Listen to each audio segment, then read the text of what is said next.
let's just start with this one. So we are in game number 3 of the set of Saladin against Friar Tuck of the Hidden Cup round of 16. Most of the games are going to be have been played already by now. So we have Saladin in a lead, in a 2-0 lead in this set, who is one of the most convincing players in this tournament so far. So could easily be someone like Leary, the Viper. I don't think Hera, because Hera is building his military buildings not in as much of an order as we've seen with those stables in the last game. First scout scuffle already.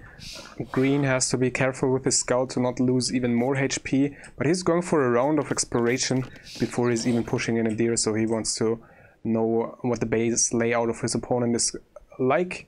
Also, he wants to secure himself more time to decide on his strategy based on exploration. So the Cumans pick is definitely something we didn't see all too often on Hideout yet, but still a rather overlooked civilization these days. They used to be heavily overpowered a couple of months ago, as DE were just released, but then they got nerfed. But right now they're still in not too bad of a spot, especially if they started with either a feudal boom or with a feudal siege workshop accompanied by a tower rush to make a couple of rams. One of the special features of the Cumans, one of the Civ bonuses, is that they can make a siege workshop in the feudal age. So fast feudal blacksmith and then a siege workshop. The blacksmith, of course, you need for the siege workshop is on the cards as well on this matchup. So let's check the build order. It's not looking for me like a 2TC feudal boom. Oh no, that's Saladin we're looking at here. But he's going for a double lumber camp. He's not going for a lumber camp in the corner to save himself that extra early upfront investment. And look at that, blue advancing to the feudal age. Probably green will be aware of that, but he's not reacting to it by going to the feudal himself. If he would, then he'd inevitably fall behind, so that's the only chance he has to play fast castle against Cumans, unless Cumans go for something we didn't discuss yet, like a man-at-arms Trush or straight archers. Both of those openings obviously are none of the openings Cumans excel with, and both of those openings are also openings where the defender has to do heavy mistakes for them to work out, or just not read the game properly. So it's just a feudal boom by Friar Tuck, but the blue player is slamming down that town center with 8 villagers and went to the feudal age on 20 population. So let's pay attention on to the time when the town center will be finished. Getting himself double bid axe, horse collar as well as he should, 5 lumberjacks, normal stuff for Cumans. And one of the best things you can do against this sort of opening is play it aggressive in early castle age. And look at that, Saladin on the way to feudal age, building a barracks, 3 villagers on gold, 27 population to the feudal age. That can easily indicate 1 archery range crossbows, and then something like mangonaut pressure can be devastatingly dangerous for the Cumans. But if you want to punish this sort of Cuman play, you have to go for the siege workshop immediately. Like once you reach castle age, your siege workshop has to be built immediately, else you're risking to give the Cuman player just too much time. Didn't see crossbows against the 2TC feudal boom of the Cumans just yet. Fast castle crossbows and maybe mangonels, that's what I'm expecting to see here by Saladin. Maybe he'll play it from home though and reckons that he can catch up in boom by getting his 2 extra town centers down and running immediately, but I don't think it's going to work. Oh, look at that. Friar Tuck going on to stone right now, so he wants defensive towers. Ain't gonna help all that much against the mangonel, but he's not expecting that. And even among the top experts, there have been a lot of top experts who've never been mangonel pressured with a Cuman feudal boom just yet. So can easily be something Friar Tuck is actually unfamiliar with.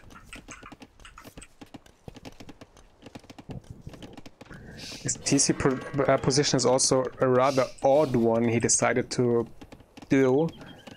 It's recommended by both expert players to build it either kissing the gold or kissing the wood, but not in between.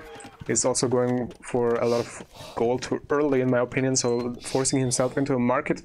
Not the most crisp eco setup for Friar Tuck, leaving himself to an even larger chance of taking damage to the aggression of Saladin, or if he doesn't take damage, at least to fall behind. Saladin not going for an aggressive villager, so huge gamble. Not going for a forward villager to drop that siege workshop, because if the Cumans are just going double TC feudal boom into 4 TC castle boom, the Britons won't ever catch up to that. Even if he drops his 2 extra town centers immediately. Or, well, the maximum the Britons can achieve then is maybe to get on par economy-wise. But they definitely can't get an eco lead. Have to see though. But I predict that Friar Tuck won't reach the castle age at a too crisp of a time, even though his resources are not looking all that bad. So that can still be pre-20 minutes. But he's not idling his town centers, also a lot of idle foragers right now, so they can't keep working there, so, and he's only on 14 farms. So yeah, that will be quite a late castle age time, unfortunately for him.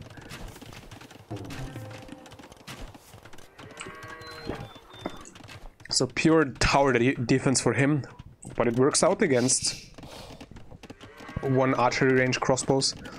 So Saladin has to catch up 20 villagers. 1 TC to produce 20 villagers has to work close to 10 minutes, say 9 minutes. 2 TCs, say 4 minutes 30 seconds. And Friar Tuck won't have more town centers within the next 4 minutes. Never mind me, he clicked up, so I think this game will be pretty neck on neck, as long as green is not going for more aggression with a siege workshop as well.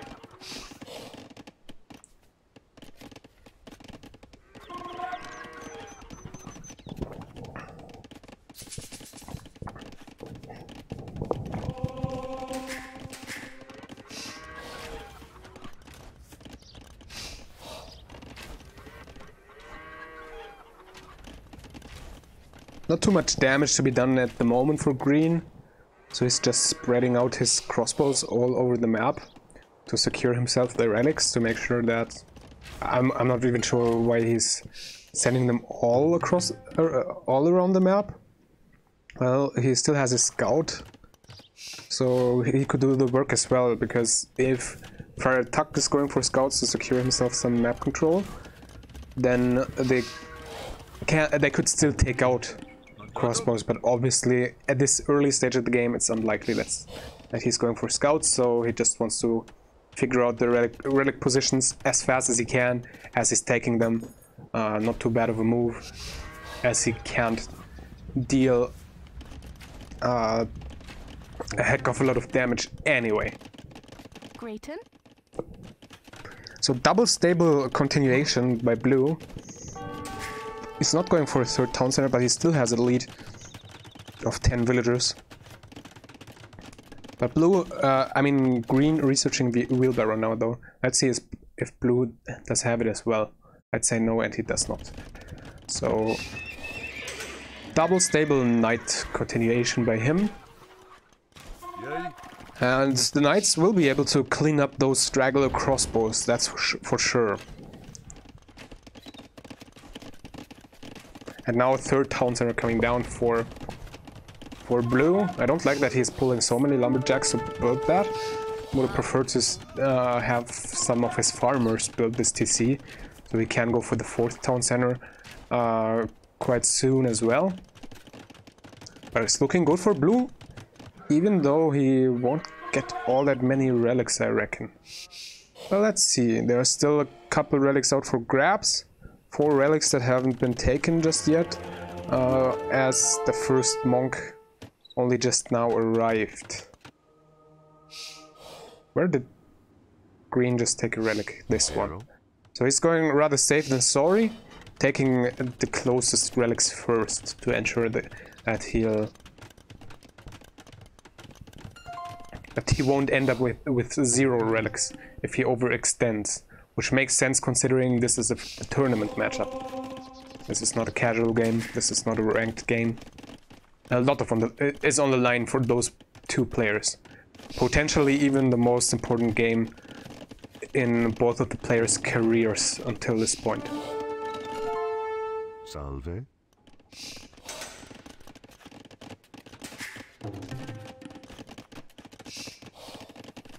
Three on 4 town centers now though, while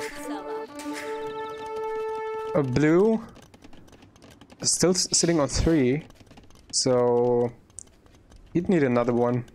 Cumans is not a civilization that works that well if you stay on 3 TCs when it comes to the transition to Imperial Age, but it can work out, especially if you want to go for an early fast push against your opponent. And look at that, siege workshop by him. So what does he want to do with that? Is that for full castle age approach? It shouldn't really work out. Oh, he has the stone in the bank for a castle.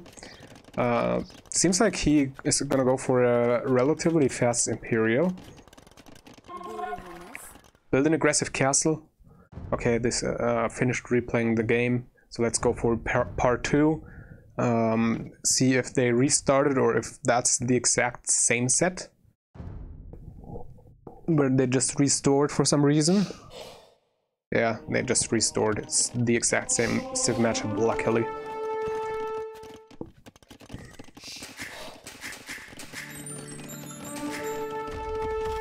So blue is trying to get a little bit of raiding damage done. Is inevitably going to fall behind economically, though he doesn't find himself all that much damage. Getting converted as well. Green already having fletching, but he shows blue now the position of his aggressive castle. Now blue is still not on the way to the Imperial Age, so he's extending his castle age. He wants to build a castle there, but what is this one going to achieve if you stay in castle age? Green nowhere close to clicking Imperial himself though. Well, he saw the upgrades, +2 defense and bloodlines for the knights, so he is going to extend his castle age himself by going for pikeman defense, which is the only sane decision one can make here, to not die here. What happened with all of his food all of a sudden? So he went for a heavy plow now as well, second defense upgrade in the castle age before even thinking about going imp. For his pikeman,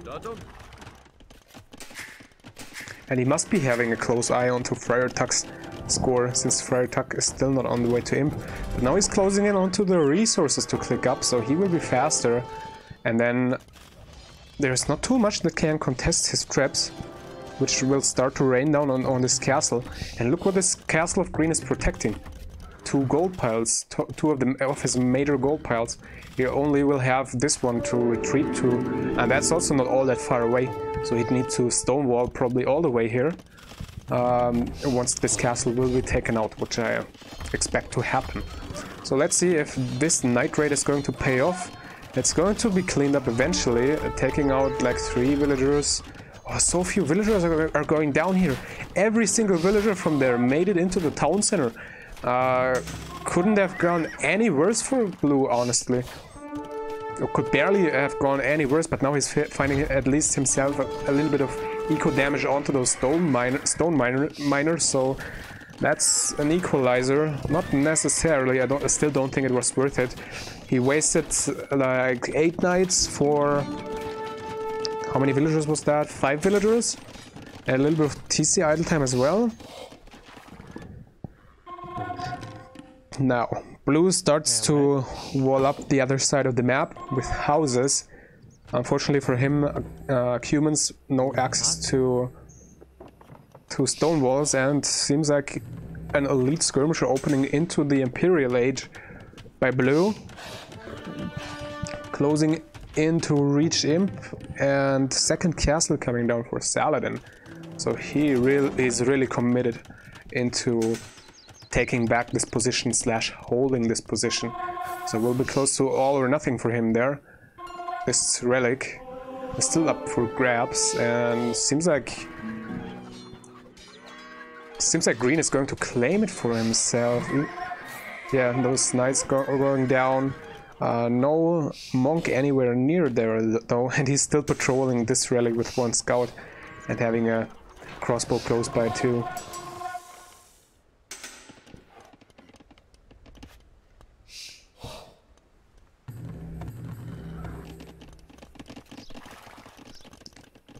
So 3 TC approach by Cumans, still really questionable for my taste. That might work out, let's see. Instant trap production for blue, so he's gonna have the edge in that regard. But 5+4 range already for crossbows, and this is just gonna grow. So a castle has... A Cuman castle doesn't get to anything more than 10 range. So those longbows can actually outrange the castle. Once they have Yeoman and they can just shoot down those traps. It's always awkward if you have to play a trap war against Britons, and now green kickstarting his own trap production. It is an uphill battle for him, but he has 2 castles against 1. And also not the best upgrades for the elite skirmishers by blue. He is having only 1 defense upgrade at the moment. Going for Cavalier right away too though. Not a single attack upgrade, but +4 defense. So it seems like he wants to find himself some raiding damage. An option would also be to just attack some pieces of Palisade, but then green can just commit right now to those traps and not only threaten to take them out, but definitely take out at least 1, since the elite skirmishers of blue are still so poorly armored. And look at blue, he's actually going for the attack upgrade first. He's also abandoning this position. He doesn't leave the bulk of his army there to protect those traps. So his castle is going to go down first, and he might even not clean up both of the castles of green here, since he moved away. And also a huge flaw in blue's decision making, in my opinion, to have gone for +1 attack for the Cavaliers before finishing out on the defense upgrades for the elite skirmishers. Still sitting on 3 archery ranges, less economy for blue as well, so he's trailing, and it's looking darn good for blue to take this serious.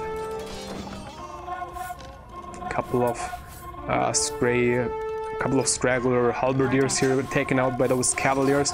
Not gonna make a whole lot of difference though, but longbows overextending, taking a lot of damage off those Cavaliers.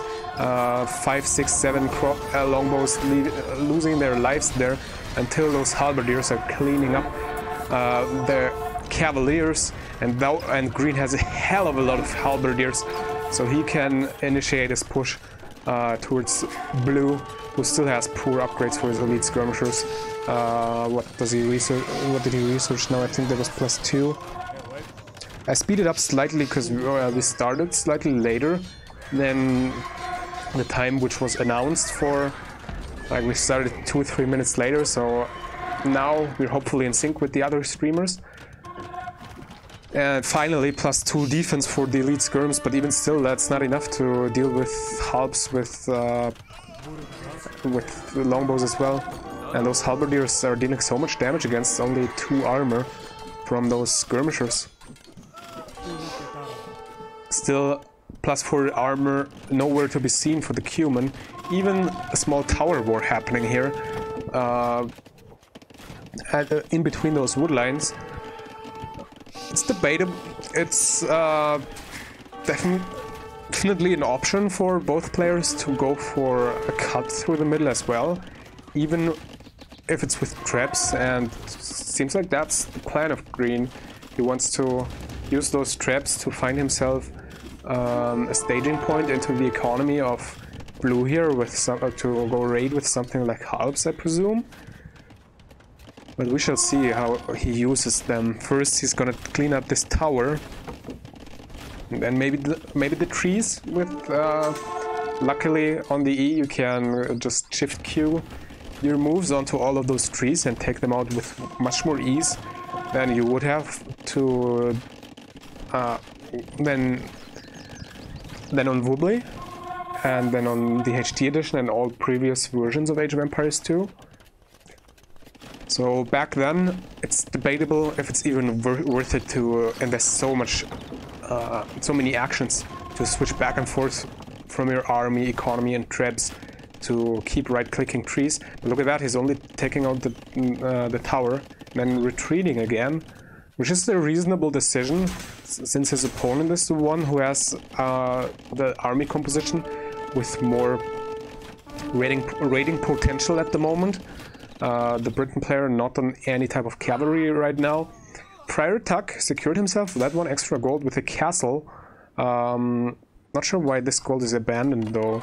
Seems like Green attempted a raid there. Now push moving in towards the castle of Blue.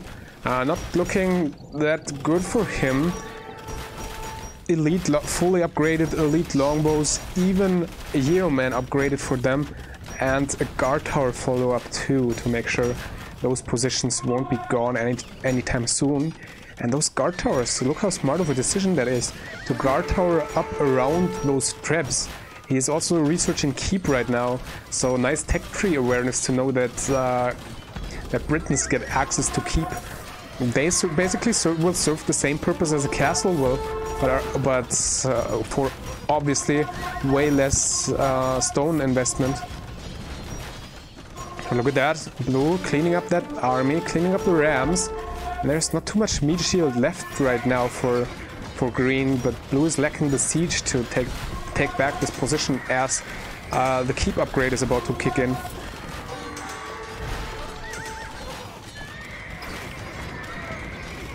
All of the cavaliers went down as well, while Saladin still has all of his gold units alive. More and more halberdiers patrolling in there. But look at that, the cavaliers actually found those extra gold miners, so there's at least a little bit of good news for Blue still in this game, but it's looking darn grim for him. His economy size 129 villagers, 51 farmers. That's not enough for this stage of the game, and also he's losing most of his production facilities. But it's the last game for him, so his tournament life is on the line. If he loses this one, he will be eliminated from the tournament with the highest prize pool in the last 20 years of Age of Empires 2 history. So of course you want to fight until there's a 0.0% chance of you taking back this game.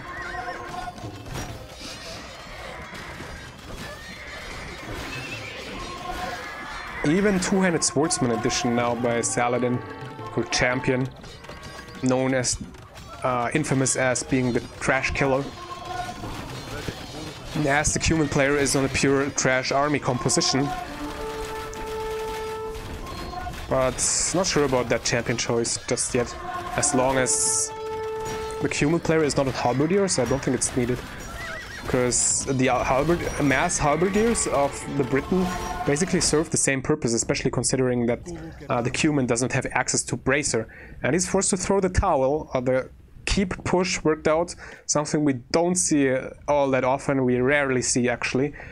But gotta love this move, and gotta continue to use it in some of your rated games from now as well, considering how well it worked out for Saladin from here. But of course his position beforehand was already way better than the Cuman player's position. Also nice move to have a small group of halberdiers protecting those gold miners. And seems this previous raid originated from this stable there. So let's take a look through the achievements. Better KD for Paladin, more buildings raised, as him having been the one who pushed in the later stage of the game after the early trap push of blue failed.